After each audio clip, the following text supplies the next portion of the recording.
Kita baca dari 1 Korintus 13 dulu ya. Ayat yang ke-13.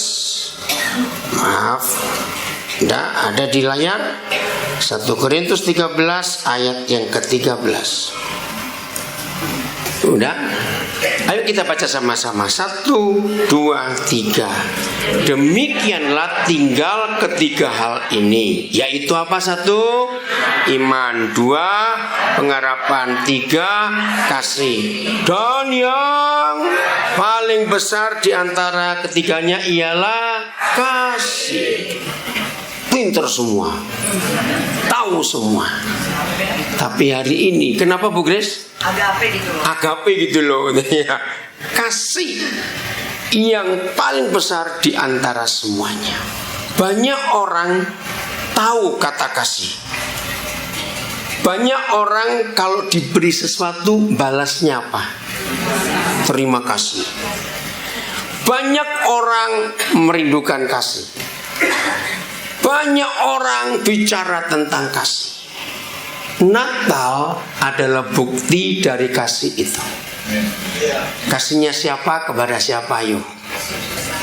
Ayo kasihnya siapa kepada siapa? Karena begitu besar kasih Bapa akan dunia ini, sehingga Dia memberi. Nggak usah diteruskan, stop dulu. Jadi wujud kasih itu adalah loh, kok cuma Pak Rudi yang paling kencang? Saya ulang lagi. Jadi wujud kasih itu adalah memberi. Lawan katanya memberi, jaluk gitu loh. Apa lawan katanya memberi? Minta. Orang Surabaya bilang nyiri. Masih ingat kata nyiri? Hanya orang Surabaya tahu. Saya nggak ingin ada yang angkat tangan kalau saya tanya ini. Dari bulan Januari yang lalu sampai hari ini, kira-kira berapa persen saudara menerima selama setahun ini, dan berapa persen saudara memberi? Ngerti pertanyaan saya? Ini serius. Dari presentasi antara menerima dan memberi, maka kasih itu akan terbukti. Cuma di mulut atau di perbuatan. Ini kok pada diem semua, terus mukanya gak enak semua. Saya ngeliat dari sini. Lu ngerti gak pertanyaan saya? Lo ngertinya kan gak enak. Ngerti. Lu ngerti gak pertanyaan saya tadi? Iya, belakang-belakang ngawas lu. Ngerti tidak? Apa nih? Ayo, apa nih? Ngerti apa? Saya ulangi lagi. Natal adalah bukti dari kasih Bapa kepada manusia. Dengan apa buktinya? Dia memberi. Memberi siapa? Yesus. Roma 8:32. Apa yang terjadi dengan Bapa di surga kalau dia memberikan Yesus kepada dunia? Ngeri kejadiannya. Ya, saya ulangi. Apa yang terjadi dengan Bapa di surga kalau dia memberikan Yesus kepada dunia? Ini dia. Roma 8:32. Iya, yang tidak apa? Menyayangkan anaknya sendiri. Ianya siapa? Bapa di surga. Apa kata lain tidak menyayangkan? Apa kata lain tidak menyayangkan? Yang belakang jawab, saya ditanya kok. Kalau saudara nggak jawab, saya pulang. Biarin. Karena besok pagi saya jam 4 harus berangkat lagi untuk pemakaman teman mendadak. Tadi pagi jam 1 dia meninggal. Besok akan dimakamkan. Saya harus pergi ke Denpasar. Begitu kalau saudara nggak mau jawab, saya lebih baik tidur sekarang. Ayo, saya tanya. Apa kata lain tidak menyayangkan? Merelakan. Ayo, belakang-belakang apa yuk? Apa? Memberikan. Apa lagi? Menyerahkan. Apa? Tidak eman, tidak sayang. Yang belakang-belakang itu loh. Halo? Apa? Mengikhlaskan. Apa? Pelan-pelan. Apa itu? Mengorbankan. Semuanya kata-katanya rohani betul. Itu kakek denger khotbah. Yang saya minta jawaban yang sehari-hari. Tidak menyayangkan itu bahasa Surabaya dikekno kabeh. Tahu kata itu? Diberikan semua. Itu tidak menyayangkan. Kalau saudara memberi sesuatu terus kok eman iki ya? Pilih-pilih lagi. Kok eman ini ya? Pilih-pilih lagi. Kok eman ya? Ketika no kabeh eman kabeh masalahnya. Aduh, waktu memberi pilih-pilih. Aduh, sayang yang ini ya. Aduh, ini kok sayang juga ya. Pilih-pilih lagi. Aduh, kok sayang ya. Akhirnya memberi enggak? Enggak. Nah, itulah model orang pelit. Seneng. Nanti saya makan kok. Nanti saya makan. Nanti saya makan. Tante ini sampai mambu gak dipangan. Saya tunggu sampai basi gak dimakan. Itu saya marah. Di situ saya lihat rakusnya orang. Halo, ada orang gak sini? Loh, betul gak orang kayak gitu rakus? Loh, jawab betul? Saya ini ngelihat orang rakus tuh gampang sekali. Pertama, kalau dia punya banyak, sering gak dia bagi-bagi? Nah, yang kedua, kok lagi makan, nyerobotnya cepet gak itu orang? Aduh, minta maaf, nyerobot terus trombol-trombolan gitu. Bu Gris masih ingat gak kata ini? Nyerobot trombol-trombolan. Mau cepet-cepet, saya perhatikan. Segitu ngambil sak gunung. Betul? Nah, ingat ya, antara mata, cangkem, atau cangkem, mulut dengan wetengmu, dengan perutmu, ini nggak pernah sama. Setuju nggak saya ngomong ini? Saya ulangi ya, antara mata, apa mana? Cangkem, terus wetengnya, antara mata, mulut dan perut itu nggak pernah sinkron, nggak pernah sama. Ngerti nggak maksud saya? Pertama kalau kita lihat makanan biasanya mata nih mendelik di sini, ya wih. Terus mulutnya kelamut. Tahu kata kelamut?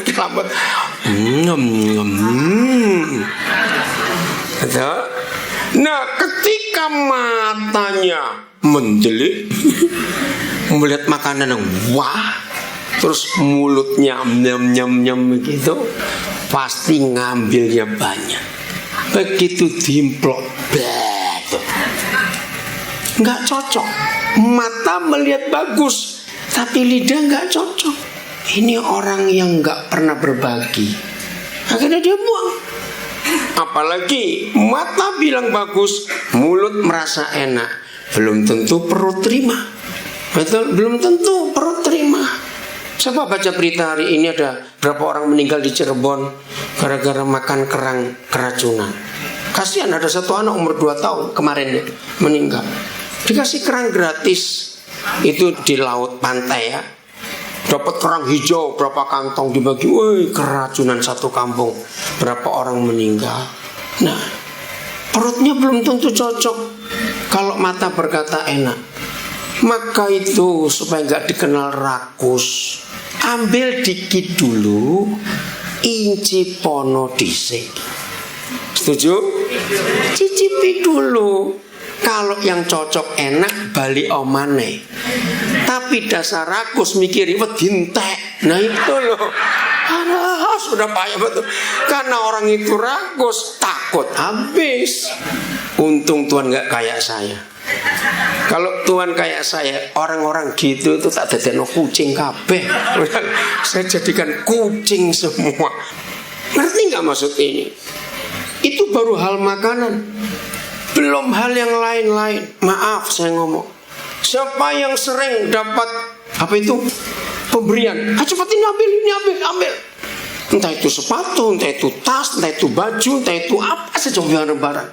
Seharusnya kan ngambil untuk dirinya saja, supaya yang lain dapat bagian. Enggak, ini ponanku, ini anakku, ini adikku, ini mertuaku, ini Sering gak kita dengar seperti itu? Ayo bertobat. Saudara, itulah tipe manusia. Maka itu kalau kita merayakan Natal, itu harus bicara tentang kasih. Dan kalau bicara kasih adalah memberi. Tadi siang kami diundang makan ke satu restoran di daerah Jalan Cempaka. Baru mau makan, telepon saya bunyi. Begitu halo, dia bilang, Koden maaf, Koden gak kenal saya. Loh, kok tuh telepon? Ya, saya pernah tahu Koden. Sambil ngomong ini, Roh Kudus bilang, sampaikan masalah anaknya 2 orang. Dia nyebut, saya tanya, nama siapa? Ini. Kenapa anakmu 2 orang? Tapi suaranya hilang. Halo, saya bilang. Koden di situ ada orang nggak? Bilang banyak. Saya bilang gitu. Lagi diundang makan. Loh, ada yang kenal saya nggak? Ya ampun, Koden nggak kenal kamu ini siapa? Koden sudah tanya orang sih yang kenal kamu. Loh serius saudara? Loh tapi ini masalahnya, saya belum ngomong kok Koden ngomong tentang anak saya. Nangis itu orang. Saya dia nggak bisa datang. Dia harusnya datang hari ini. Dia tinggal di daerah Gayung Sari sana. Saudara, dia shock. Saya bilang, hei, bukan Koden yang hebat, Roh Kudus yang memberitahu tentang 2 anakmu. Terus anaknya balas, 2 itu bilang, Om terima kasih. Tadi Papa cerita tentang Om. Oh ya, ya udah, selesaikan tugasmu. Saya bilang begitu. Nggak kenal. Tuhan suruh buat sesuatu. Maka itu pertanyaannya, kapan terakhir kali saudara berbagi dalam hidup? Berarti pertanyaan, kapan terakhir kali saudara berbagi? Kembali dulu ke Roma 8:32 ini loh. Ayo ya. Ia yang tidak menyayangkan anaknya sendiri. Apa tadi tidak menyayangkan? Diberikan semua. Jadi nggak ada yang disayangkan. Tetapi yang menyerahkannya bagi kita semua. Bagaimanakah mungkin Papa di surga tidak mengaruniakan berapa hal? Segala sesuatu bersama-sama dengan siapa? Ya, ojo dia lah. Saya tahu dia itu tulisannya. Saya tanya dianya itu siapa? Nah, ini Natal. Baca baik-baik. Berarti menurut ayat ini, setelah Papa di surga memberikan Tuhan Yesus, dia masih punya sesuatu yang lain gak? Ayo baca cepat, ini penting. Masih punya gak sesuatu yang lain? Habis. Diteruskan atau enggak enaknya ya? Lu saya tanya kok, diteruskan atau enggak ini enaknya? Kalau diterus tanggung risiko ya. Setelah saudara tahu firman ini dan tidak melakukan, awas. Karena mau terus dengan, setelah Bapa memberikan Yesus kepada kita, dia nggak punya apa-apa lagi. Gini dah pakai logika. Kalau saudara berkata setelah dia memberikan Yesus miliknya sendiri dan dia masih punya apa-apa, berarti Tuhan Yesus dicuili. Atau kata dicuili, Tuhan Yesus dimutilasi, dipotong-potong. Loh, begitu tidak? Tidak. Dia berikan utuh Yesus itu. Setelah dia berikan Yesus kepada manusia, dia nol, gak punya apa-apa. Dari 3 ini, yaitu iman, pengharapan, dan kasih, yang paling besar itu kasih. Selama saudara masih merasa eman, masih merasa sayang untuk sesuatu yang saudara beri, berarti kasih itu hanya di mulut. Serius. Kita buka Yesaya 55 dulu ya. Bagaimana cara kita memberi? Yesaya 55 ayat yang ke-10. Yesaya 58 maaf. Kok 55? 58 maaf. Yesaya 58 ayat yang ke-10. Akan ketahuan nanti bagaimana reaksi hati kita apabila engkau, siapa? Loh, ayo, siapa? Puji Tuhan pintar. Awas ngomong engkau lagi ya. Apabila siapa? Saya. Ngapain? Ayo baca, ngapain? Menyerahkan kepada orang lapar. Stop dulu. Stop. Jujur. Matikan ini supaya orang gak baca dulu. Nah, lihat. Jawab ya. Ini umum. Biasanya kalau saudara ingin memberi makan atau membagi makanan kepada orang lapar, saya minta ini umum supaya nggak ada yang tersinggung. Biasanya manusia itu beri yang bagaimana? Pura-pura. Ayo, bagaimana kalau manusia itu, saya nggak berkata kita, saya berkata manusia, jadi di luar kita. Bagaimana biasanya kalau manusia itu mau berbagi makanan pada orang lapar? Iya. Oke, jangan bilang yang sisa dulu, tahu tajam. Saya nggak enak. Loh, betul nggak? Yang kita nggak suka biasanya dikasih orang dulu. Betul? Itu manusia. Kita normal kalau mau berbagi makanan yang kita nggak suka, dan itu salah. Berpuluh tahun manusia pasti berkata gini, saudara, ayo kita kumpulkan pakaian bekas. Ndasmu kono. Ngerti nggak kata ndasmu kono? Coba, mau nggak kamu pakai pakaian bekas orang lain? Lo jawab. Nah, ini lo masalahnya. Kena mau. Oh, puji Tuhan, ada yang rendah hati. Karena ada yang sombong, nggak mau, takut kudisen katanya. Terserah dah. Oke, apa merasa? Dengar. Mengapa halal itu nggak berkata gini, saudara, mari kita kumpulkan pakaian baru? Jarang atau sering ada pengumuman dia betul. Lah, kue tok medite rek. Kelihatan tuh pelitnya. Saudara, ini fakta. Apalagi selalu berkata, aduh kok sayang ya. Eman kok dikasih sayang. Ini yang salah. Ayo buka lagi Yesaya 58:10. Inilah Natal. Bayangkan kalau Bapa di surga memberikan seperti kita memberi yang dia nggak suka, celaka.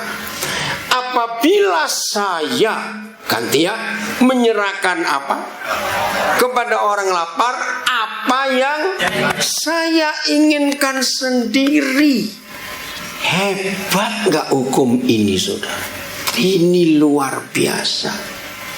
Jadi bagaimana ukuran memberi? Ayo cepetan, ukuran memberi adalah yang seperti kita inginkan. Nggak harus terbaik, beda. Tuhan tahu. Yang terbaik buat kita belum tentu terbaik buat orang lain. Tahun 96 kami punya pengalaman. Kalau saudara kenal, di Surabaya ada orang namanya Pak Robi. Ini orang sangat diberkati Tuhan. Dia kerja di perusahaan-perusahaan besar. Tahun 96 itu kami baru mulai bangun gedung sekolah dasar SD kami. Nggak tahu bagaimana Pak Robi dengar. Maka dia beri untuk 11, 6, 10. Untuk 10 ruang keramik terbagus. Sudah ongkosnya mahal, tapi dia bayarin semua sampai ke Nabire. Wah, kami senang dapat berkat keramik. Nah, masalah muncul. Waktu itu di Nabire belum ada tukang yang bisa masang keramik. Lah,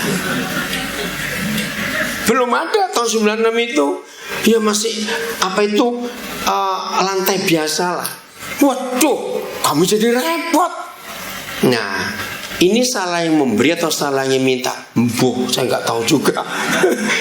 Loh, betul nggak? Kan maksudnya baik. Nah, maka itu saya belajar dari situ.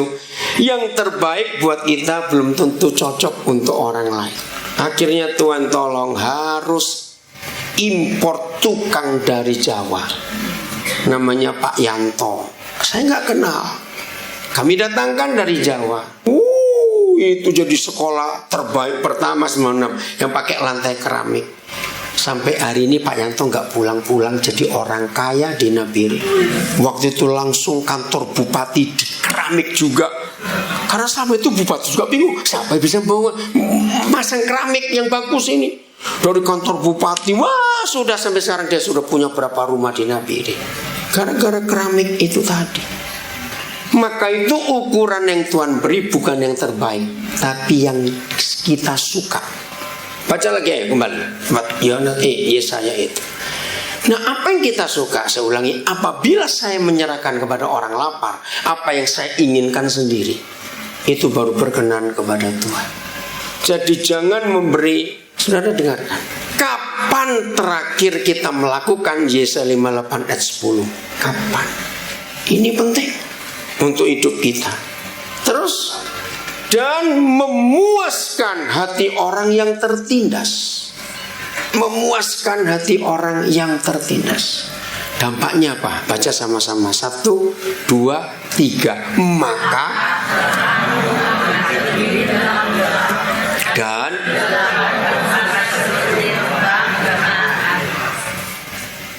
orang banyak duit belum tentu ngalami terang di hidupnya. Betul nggak saya ngomong ini? Belum tentu. Apa itu gelap? Segala sesuatu yang anak-anak Tuhan alami, kok susah yang lihat ke depan itu susah sekali. Lihat untuk besok juga kok masih gelap. Maaf. Mulai hari ini di Natal ini, penyebab masih ada beberapa orang-orang Kristen walaupun rajin berdoa, rajin kebaktian, rajin puasa, rajin baca Alkitab, tapi kok masih lihat masa depan itu susah sekali. Ada nggak orang seperti itu? Padahal uangnya itu banyak. Ada. Berarti orang itu tidak pernah melakukan kasih seperti yang dia inginkan sendiri. Maka itu gelapnya tetap gelap. Tapi kalau saudara dan saya melakukan Yesaya 58 ayat 10, maka terang itu luar biasa. Gelap pun akan jadi rembang tengah hari. Seperti teriknya panas tengah hari, jam 11 sampai jam 1 siang itu loh. Wah, hidup seperti ini luar biasa. Lanjut. Betul. Awas ya. 1 Korintus 13 ayat 1 sampai 3. 1 Korintus 13 ayat 1 sampai 3. Ini penting sekali. Di antara semua pewahyuan firman dari Roh Kudus, maka 3 ayat ini yang paling lama saya ketemu jawabannya, karena saya nggak bisa mikir. Sekalipun aku dapat berkata-kata dengan apa? Semua bahasa manusia. Stop dulu. Ada berapa ribu bahasa di dunia ini? Ukurannya adalah Alkitab. Hebat. Alkitab adalah satu-satunya buku. Catat ya. Alkitab itu adalah satu-satunya buku yang diterjemahkan ke dalam diterjemahkan ke 3.000 bahasa lebih. Betul nggak saya ngomong ini? Ke dalam. Gimana yang betul? Kok jadi bingung sendiri saya? Betul, diterjemahkan ke dalam 3.000 sekian ratus bahasa di dunia. Tidak ada buku lain sehebat itu. Hanya Alkitab. Nah, itu ukurannya berapa sih bahasa di dunia? 3.000 lebih. Berarti Alkitab buku hebat gak? Iya, karena gak ada yang nyaing. Buku di bawahnya Alkitab itu cuma 100 sekian bahasa, gak sampai 200. Jadi jauh untuk mengalahkan 3.000. Nah, ada orang yang dapat berkata-kata dengan semua bahasa manusia. Woi, ini orang hebat gak? Lo coba jawab, hebat gak? Jeniusnya luar biasa. Dan bisa bahasa malaikat. Gak tau kayak apa itu. Tetapi, baca yuk. Ayo cepat. Tetapi jika tidak mempunyai kasih, maka kita sama dengan gong yang berkumandang dan canang yang gemerin cuma dung dong begitu, nggak ada isinya. Saya tuh mikir, ini kan orang hebat, kok dibandingkan dengan kasih? Nggak ngerti. Ayat 2. Sekalipun aku mempunyai apa? Karunia untuk bernubuat. Jadi hebat gak rohaninya? Hebat. Dan aku mengetahui segala rahasia firman. Itu maksudnya. Dan memiliki seluruh pengetahuan. Wah, hebat. Dan apalagi? Sekalipun aku memiliki iman yang sempurna untuk memindahkan gunung. Stop dulu, jangan dibaca kalimat berikut. Kalau ayat 1 itu tentang orang jenius. Ayat 2 tentang orang rohani. Hebat pelayanannya, nubuatnya, memindahkan gunung. Coba lagi, belum selesai. Bernubuat, mengetahui segala rahasia firman, memiliki seluruh pengetahuan. Tapi dikatakan apa terakhir, baca 1, 2, 3. Tetapi jika aku tidak mempunyai kasih, aku sama sekali tidak berguna. Wah, saya lebih pusing lagi. Saya bilang, Tuhan ini kan orang hebat, tapi kenapa disambungkan kasih lagi? Betul nggak? Rasanya kan nggak mungkin kalau dibandingkan dengan kasih. Ya biarlah, itu orang rohani. Ayat 1, itu orang-orang pinter kok, hebat. Ya udah. Oke, ayat 3. Ayat 3. Dan sekalipun aku apa? Nah, membagi-bagikan berapa hal? Segala sesuatu yang ada padaku. Bahkan sampai apa? Menyerahkan tubuh untuk dibakar. Stop dulu. Nah, kalau kita lihat ayat 3, sama nggak dengan Roma 8:32 tadi? Loh, sama nggak? Dikekno kabeh, diberikan semua.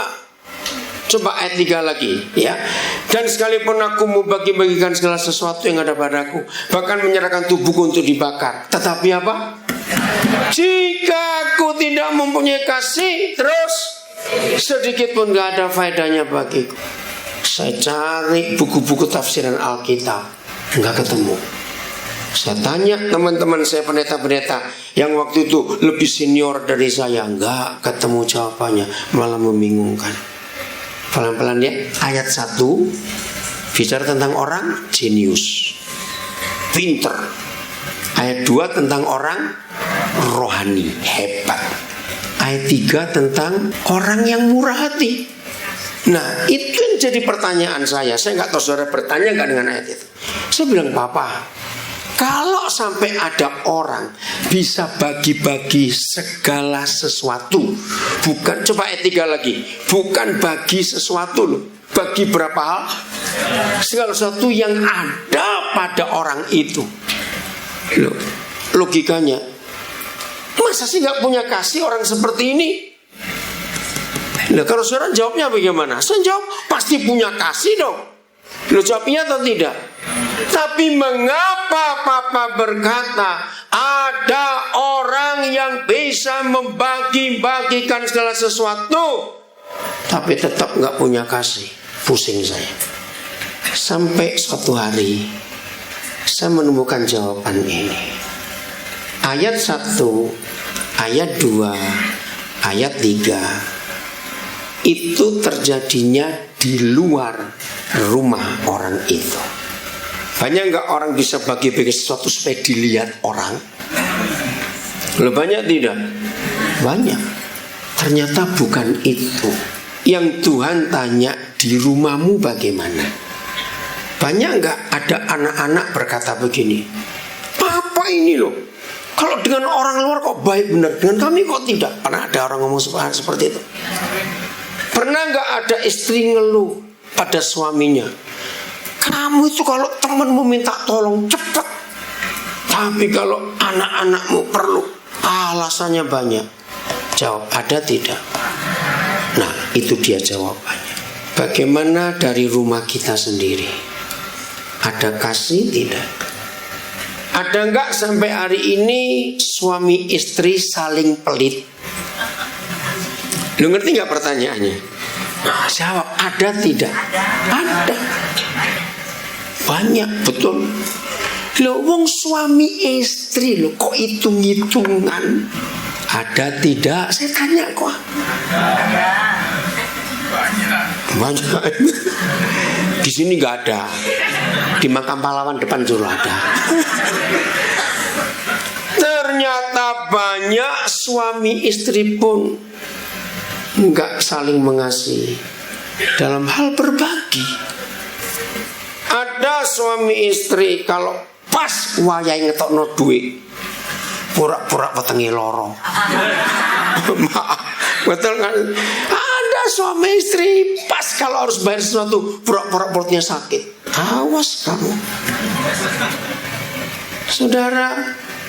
Ini yang Tuhan mau kita pelajari. Kasih itu bagaimana. Dahsyat sekali firman Tuhan itu. Jadi mulai dari rumah baru kita keluar.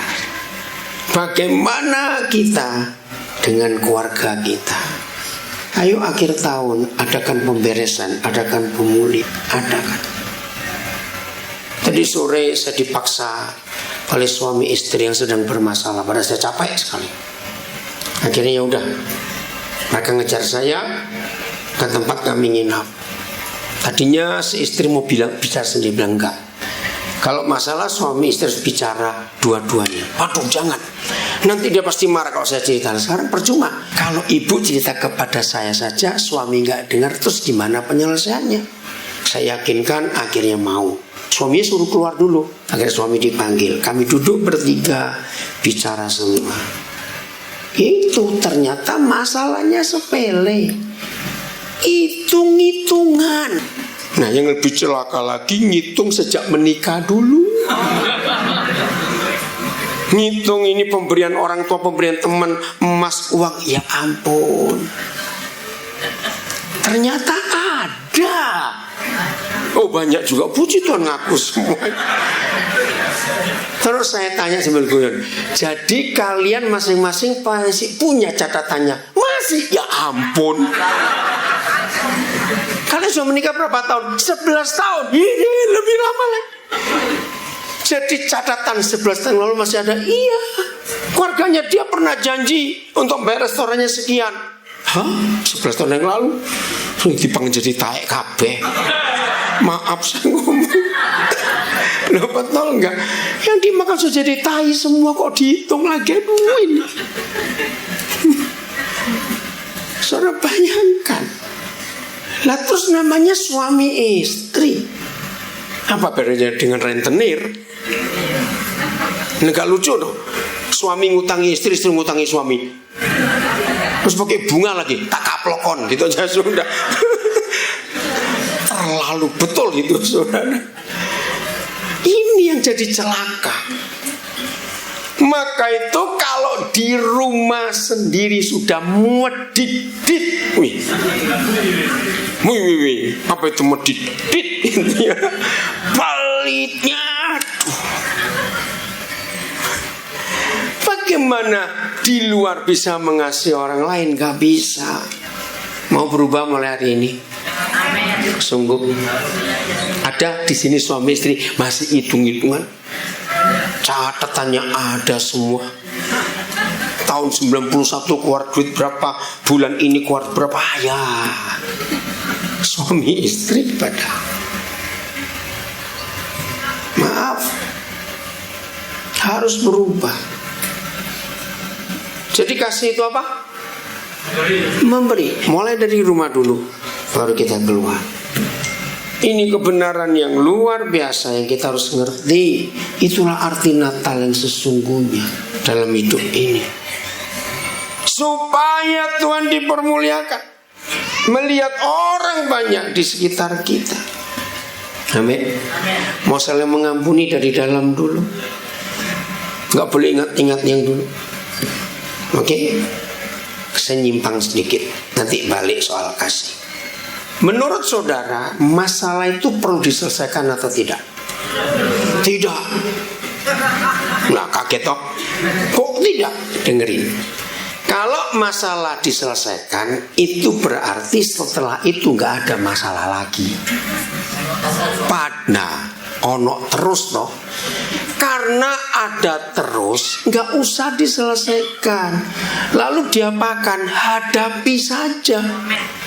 Walaupun gak enak, walaupun berat, walaupun pahit, walaupun apa. Karena ada terus masalah itu. Nah saya tanya, masalah suami istri perlu diselesaikan atau tidak? Tidak. Loh terus diapakan? Terima.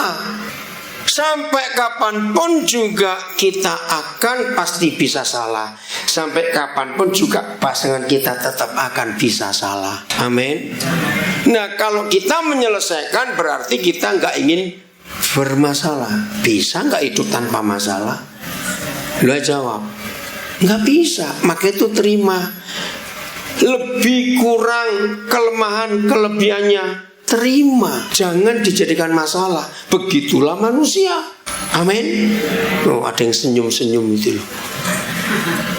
Kok kayak nggak anu ya, belum nyantol. Oke, saya tunjukkan satu contoh. Walaupun tidak semua, tapi presentasinya kecil sekali. Itu 0,00001%. Jadi kecil nggak?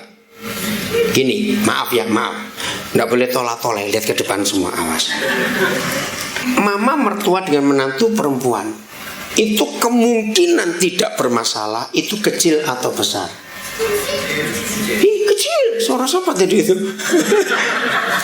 Itu kalau ngomong ke suaranya kecil, tapi kok kayak orang tua suaranya. Nah, masalah mama mertua dan anak mantu perempuan itu sebagian besar pasti bermasalah. Dan tidak ada yang salah, nggak ada yang benar. Itu memang kodrat. Loh, betul tidak? Itu nggak bisa. Contoh, maka itu Alkitab sudah memberitahu jauh sebelum ada mertua di dunia.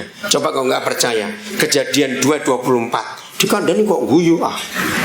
Jauh sebelum ada mertua di dunia, Tuhan sudah memberi pesan ini. Coba lihat Kejadian 2:24. Begitu anak-anak laki dengar kamu ya.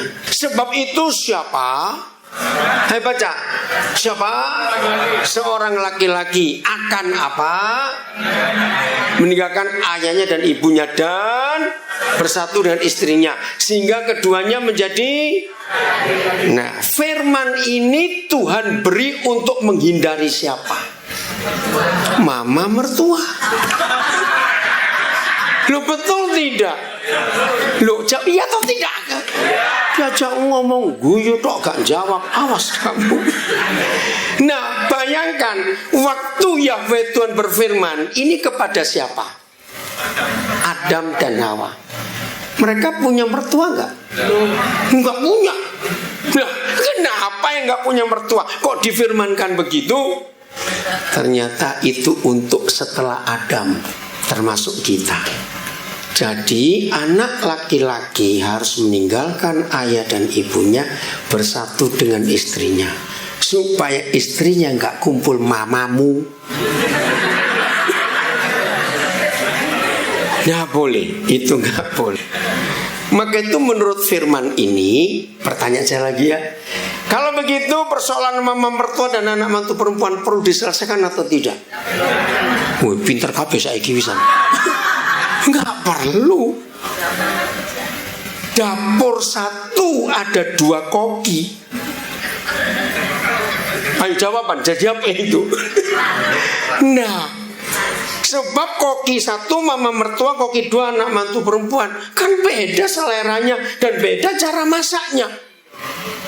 Betul tidak? Nah, tapi kan nggak lucu. Ya udah begitu buat dapur 2. Ngawur sok sama dapur loro ngapain? Nggak bisa. Jadi nggak ada yang saling disalahkan. Maka itu kalau ada persoalan antara mama mertua dan anak mantu perempuan, nggak bisa diselesaikan, hadapi saja. Mama mertua harus menerima anak mantunya, anak mantu harus menerima keadaan mama mertuanya. Harus. Nah, begini mama mertua, saya pesan. Kalau anak saudara 6, jangan bilang mantuku 7. Loh. Awas kamu. Kalau anak saudara 6 berarti mantu 6. Mama mertua tidak boleh membanding-bandingkan. Ngomong ke tetangga, oh mantuku nomor 2 kuapi, nomor 4 tadi, awas bilang gitu ya. Sakit hati nggak mantunya kalau dengar itu? Nah, maka itu nggak bisa. Jadi masalah perlu diselesaikan tidak? Nggak perlu. Diapain? Hadapi dengan sukacita. Amin. Karena sampai kapanpun masalah akan datang. Maka itu kalau masalah datang, tertawalah. Loh, kenapa tertawa? Usah kenal kok, dari dulu saya sering datang, dia datang lagi, ya wis kenal, sudahlah. Antepin aja, biarin, dengan selesai sendiri. Betul? Karena sampai kapanpun akan bermasalah. Saya ngomong lagi satu supaya saudara tahu. Nggak punya uang itu masalah atau bukan? Yang kuat jawabannya. Kok umi wedi, ayo awas, nggak boleh kecil-kecil takut. Nggak punya uang itu masalah atau bukan? Tidak. Nah, kaget lagi bukan? Begini logikanya.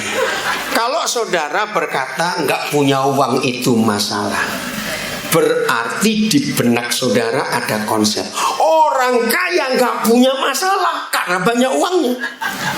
Lu jawab kok ngekek lagi di saya ngomong kok. Ayo, padahal orang kaya makin banyak masalah karena kakek duit itu tadi. Berarti nggak punya uang bukan masalah. Lu katakan amin kok tahu? Kenapa? Karena yang punya uang pun punya masalah. Lu kok nggak amin?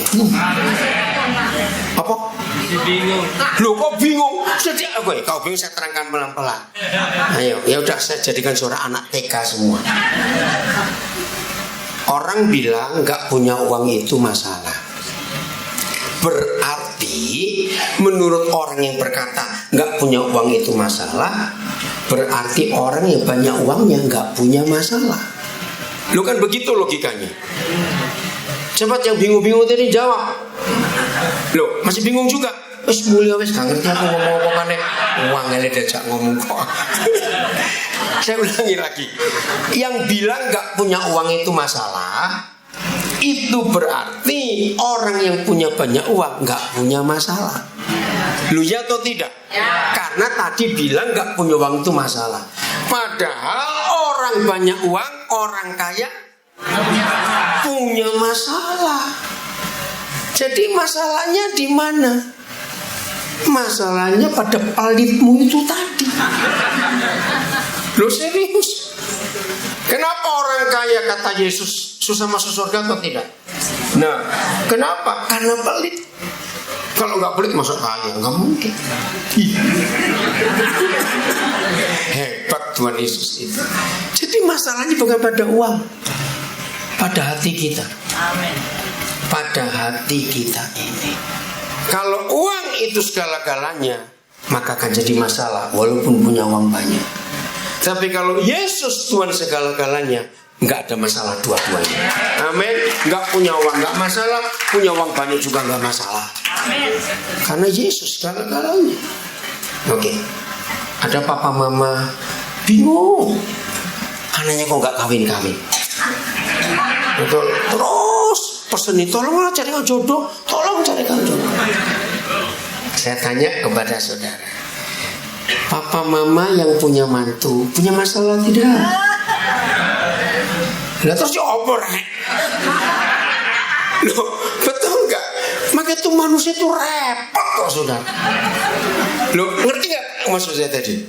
Oke, nah yang berikut, orang bilang nggak menikah itu masalah atau tidak? Ayo jawab, kok jujur semua. Masalah. Berarti kalau menikah nggak ada masalah. Ini gimana sih orang-orang diajak ngomong ini? Jadi ngerti maksud saya bilang ini. Siapa yang buat masalah itu? Diri kita sendiri. Betul? Ayo mulai hari ini jadi orang pandai semuanya. Amin.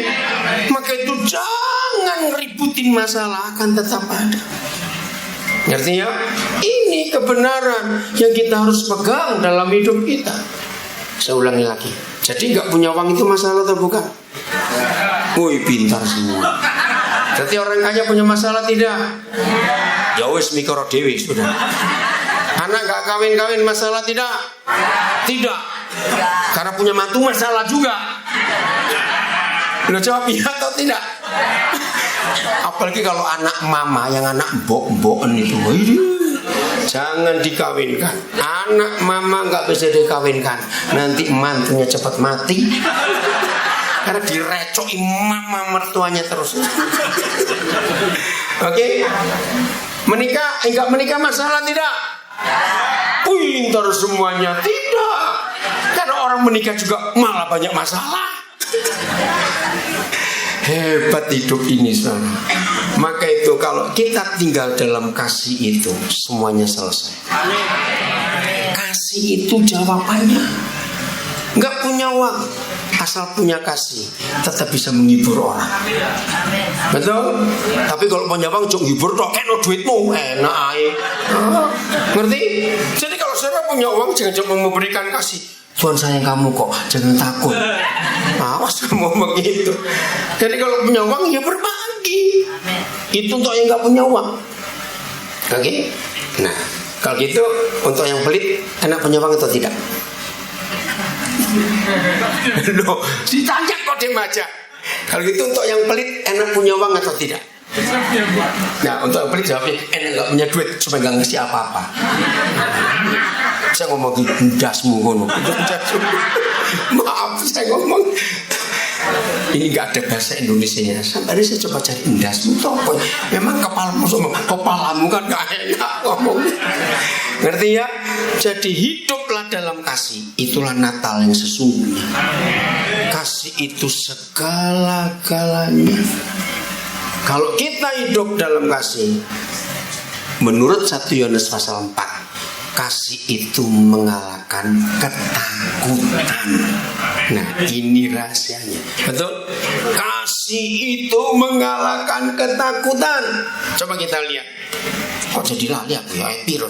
Coba cari 1 Yohanes 4 ayat berapa itu? Kasih itu mengalahkan ketakutan. Yuk cepatan, ini bagian yang terakhir. 1 Yohanes pasal 4. Wah, Natal itu artinya luar biasa. Ayat berapa ya? 18. Terima kasih. 18. 1 Yohanes 4 ayat 18. Di dalam kasih, ayo baca. Tidak ada ketakutan. Kasih yang sempurna melenyapkan ketakutan. Sebab ketakutan mengandung hukuman, dan barang siapa takut, ia tidak sempurna di dalam kasih. Kata takut di sini jangan diterjemahkan, aku takut setan, aku takut pesawat, aku bukan.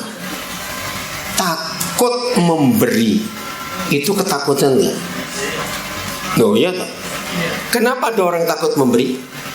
Takut kekurangan. Kenapa ada orang takut kekurangan? Takut lapar. Betul? Takut terus akhirnya. Kenapa takut lapar? Takut sakit mah. Kenapa takut sakit mah? Takut mati. Nyambung terus. Ayo saudara, takut apa? Saya cuma takut satu, saudara, kacua. Saya takut dengan barang ini.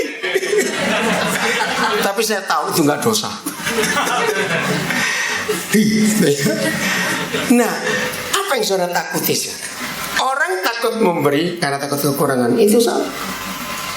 Banyak orang pelit tidak suka dengar khotbah saya. Saya dikenal di mana-mana. Kalau ada dengar saya khotbah, orang pelit biasanya nggak mau datang. Kering kupingnya. Kuping nggak enak dengar, nggak peduli. Padahal saya sayang saudara supaya nggak masuk neraka, kan bagus. Sungamen kok mek telu tok. Kok cuma 3 yang ngamen. Sungguh. Karena Tuhan Yesus berkata orang pelit itu masuk neraka. Jadi kalau ada orang nggak berzina, nggak mencuri, nggak membunuh, hebat bukan hidupnya, tapi pelit tetap masuk neraka. Ayo milih yang mana? Ayo milih yang mana? Luar biasa. Hari Sabtu malam, yang di sini pasti tahu keluarga Seger ya. Lo tahu nggak keluarga Seger toh? Ya, yang sekarang ikut koming di Semarang. Mereka paksa jemput kami, suami istri dari Kudus. Selesai pemberkatan nikah jam 5 sore di Kudus, maka malam kami balik ke Semarang. Sebab minggu pagi 6:30 kami ada pelayanan di Semarang. Nah padahal Seger itu Sabtu pagi subuh baru nyampe Surabaya. Betul ya komingnya? Yang bawa barang 10 ton truk. Karena dia dengar mau jemput kami, dia paksa untuk balik. Tiba jam 4, cepat dia ke stasiun Pasar Turu, naik kereta yang jam 6 hanya untuk jemput kami. Maaf ya, yang belum tahu saya cerita. Seger, keluarga Seger ini dulu pembantu rumah tangga kami. Pembantu ya. Sekarang Tuhan pakai mereka luar biasa. Dipercaya oleh Koming ini. Hebat. Dia cuma lulusan SD. SD-nya pun Madrasah Sanawiyah. Bayangkan. Ternyata sekarang dia bisa komputer pembukuan. Saya kalah. Hebat sekali kamu anak. Saya bilang begini. Nah, yang mengharukan begini. Sabtu malam itu kami makan rame-rame, termasuk anak kami di keluarga aku, suami istri, kami berdua. Lalu ada satu pendeta yang Pak minggu paginya kami mulai ini bersama anaknya. Ternyata makan kami begitu banyak, seger yang bayar. Saya kaget, tapi saya terharu sekali. Pembantu bisa bayari makan bosnya, keren gak? Terus anak itu kan nggak tahu maksudnya, bukan saya nggak percaya, cuma saya kaget. Sudah Tuhan dia mengasih, percayalah ini loh duit saya banyak. Begitu dipakai, dia bilang itu duitnya Koming, hati-hati kamu. Enggak, waduh luar biasa, betul-betul haru, ya ampun. Ngerti cerita ini? Jangan takut memberi. Keluarga itu belajar dari kami suka memberi.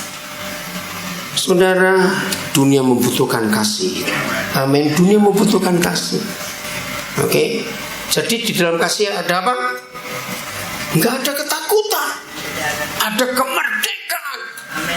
Nah, orang-orang yang dengar khotbah saya enggak ngerti, saya dituduh. Koden itu ngajari orang enggak menabung. Tunggu dulu. Menabung itu harus. Tapi ini masalahnya. Biasanya orang nabung untuk apa? Untuk jaga-jaga. Oke. Nah, yang dijagakan kan belum nyampe. Kok tertawa lagi? Loh ya toh kan belum nyampe. Nah, ketika yang kita jagakan belum nyampe, ada orang perlu. Terus loh kok pura-pura nggak tahu? Apa? Kasih. Besok cari duit lagi, nabung lagi, baru masuk 1 jam. Ada yang perlu lagi, tok menerek, keluarkan lagi. Ya, kan nggak amin pura-pura budek, ngomong maaf. Lo aman tuh aman. Oke, ada orang berkata loh, ini kan saya jagakan untuk hari tua. Terus saya tanya, tuamu umur berapa? Ini kan orang-orang pura-pura.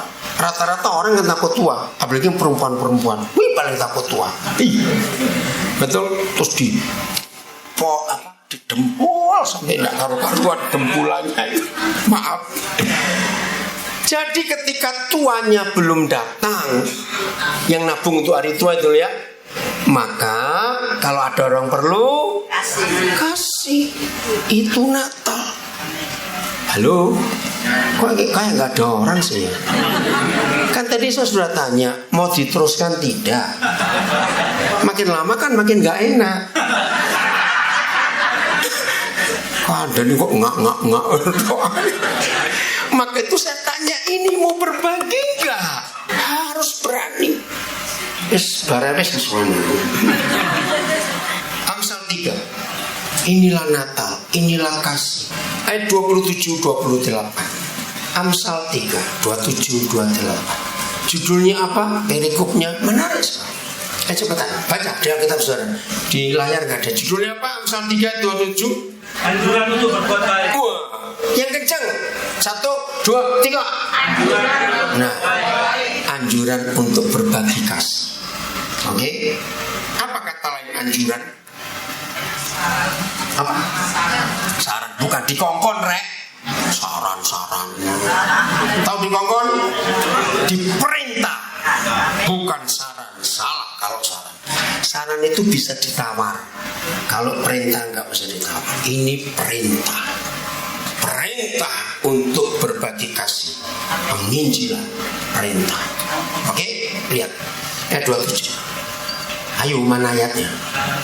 Nah, saya akan baca dengan terjemahan yang betul ya, karena daripada itu membingungkan. Gini, janganlah menahan kebaikan untuk orang-orang yang apa? Berhak menerima apa? Loh, kok balik no? Berhak menerima kebaikan dari Tuhan lewat kita. Karena dari kita nggak ada yang baik. Dari manusia itu nggak ada yang baik. Dari Tuhan banyak yang baik. Oke? Janganlah menahan kebaikan. Ganti apa tadi? Untuk orang-orang yang berhak menerimanya. Koma. Ayo. Padahal baca. Engkau mampu melakukannya. Pelan-pelan. Kalimat padahal engkau mampu melakukannya. Itu artinya apa? Ayo. Iso tapi gak gelem. Oh, iso tapi gak gelem. Kurang ajar itu namanya. Bisa tapi gak mau. Bukan. Padahal engkau mampu melakukannya. Ini teguran. Loh, betul gak? Teguran tidak cepat jawab. Siapa yang ditegur? Yang medit. Yang pelit itu ditegur. Kalau ada orang-orang berhak menerima kebaikan dari kita, maka kalau kita mampu melakukannya, kita harus berbagi. Harus, tidak bisa tidak. Oke? 28. Janganlah engkau berkata kepada sesamamu.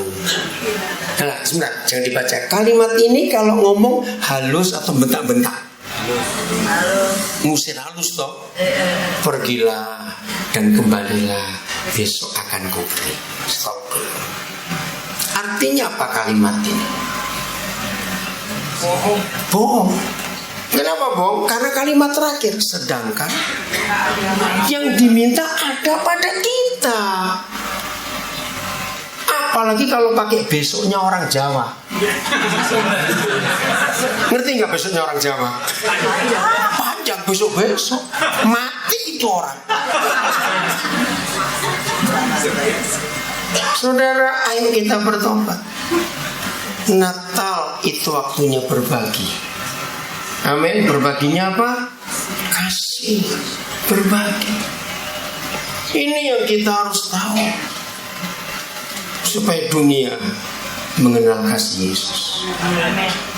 Kamis pagi saya akan pulang ke Papua karena ini. Saya bawa 2 orang. Satu Muslim, baru kenal Tuhan Yesus. Satu saya belum pernah kenal orangnya. Cuma suatu hari kira-kira sebulan yang lalu lah, dia kontak saya. Pak, nama saya ini. Oh iya, kamu dapat telepon saya dari siapa? Dari teman ini. Oh iya. Terus saya ini nggak tahu orang tua saya, Pak. Dulu saya dibuang di terminal, terus ditemukan orang, terus saya diasuh pindah. Oke, ya udah. Terus kamu mau bagaimana? Saya mau kuliah. Bagus. Dia tadi mau sekolah teologi. Oh, kalau teologi nggak mau bayarin. Dia bilang, dia manggil saya papa punya sekolah di Papua. Kalau kamu mau jadi guru, papa bayarin. Nah, akhirnya dia terbuka. Ya udah, besok Kamis akan berangkat. Nanti bulan April dia akan kembali lagi. Dia tinggal di Batam. Nah, untuk daftar kuliah. Jadi saya ingin awal tahun depan nanti dia melihat apa yang kami kerjakan di Papua supaya dia punya gambaran. Saya berbagi. Dan tiket mahal. Saya nggak mau mereka naik kapal karena saya harus ngantar mereka. Dua-duanya belum ke Papua, belum pernah. Dan dia masuk ini. Maka itu kapan saudara akan berbagi? Kapan? Dengan firman ini. Mau berubah? Amen. Jadi Natal itu artinya apa? Memberi, kasih. Kalau memberi bagaimana? Lo masa lupa lagi. Kayak no kabeh tadi susah bener ah. Bagaimana kalau memberi? Kasih semua. Loh, terus kamu mangan apa besok? Besok ono maneh rek. Amin. Besok akan ada lagi. Apalagi sekarang zaman online. Sambil tidur pun bisa duitmu masuk online.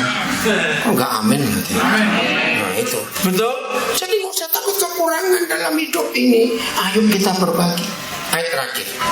2 Korintus 8 ayat 9. Ih, masih sore, jam 7. Di India jam 7. Ya tak, oke.